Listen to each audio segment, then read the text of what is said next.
এই 50 বছরে আমরা আবার আজকে একটু অত্যন্ত জাঁকজমক করে 7 নভেম্বর পালন করছি। কেন? এই জন্যে যে আবার স্মরণ করতে চাই যে 7 নভেম্বর ছিল আধিপত্যবাদের বিরুদ্ধে একটা বিদ্রোহ। এই 7 নভেম্বর ছিল বাংলাদেশের দেশপ্রেমিক সৈনিক ও দেশপ্রেমিক মানুষের একটা ঐক্যের প্রতিফলন। আর এই 7 নভেম্বর ছিল আমাদের দেশের স্বাধীনতার ঘোষক, আমাদের সবচেয়ে প্রিয়, যে আমাদের বাংলাদেশের চেহারা পাল্টে দিয়েছিলেন, সেই নেতা শহীদ জিয়াউর রহমানকে স্বাধীনতার সর্বত্র প্রতীক হিসাবে পরিণত করার জন্য। বন্ধুগণ, শহীদ জিয়া অতি অল্প সময় বাংলাদেশকে একটা সত্যিকার অর্থে নতুন রাজনীতি দিয়েছিলেন। সেটা ছিল পলিটিক্স অফ রিকনসিলিয়েশন। কথাটা শুনলে অনেকেই আমার হয়তো বিভিন্ন ভাবে ব্যাখ্যা করতে পারেন, বাট পলিটিক্স অফ রিকনসিলিয়েশন আজকের দিনে এই মুহূর্তে সবচেয়ে প্রয়োজনীয় রাজনীতি বলে আমি মনে করি। এবং তিনি দিয়েছেন কি ফিলসফি অফ বাংলাদেশ জাতীয়তাবাদ। এটা আমি ব্যাখ্যা করতে যাবো না, দীর্ঘ সময় লাগবে।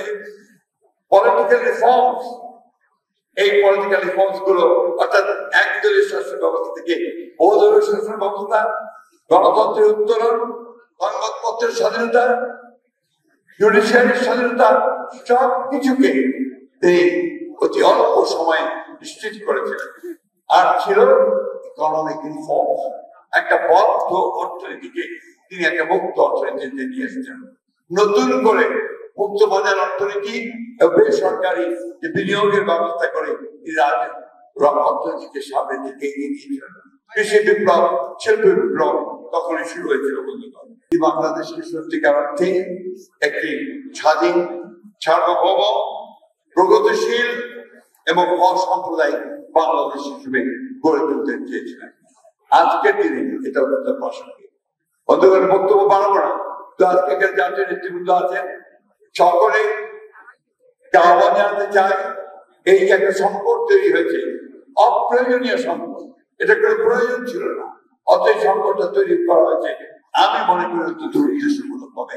অর্থাৎ বাংলাদেশের যে গণতান্ত্রিক উত্তরণের যে পথ, এই পথকে বাধাগ্রস্ত করা, বাংলাদেশে সত্যিকার অর্থে সংস্কারের জন্য যে নির্বাচন হওয়া দরকার সেই নির্বাচনকে বাধাগ্রস্ত করা, জনগণকে ভবিষ্যৎকে একটা অনিশ্চিত অবস্থায় ফেলা।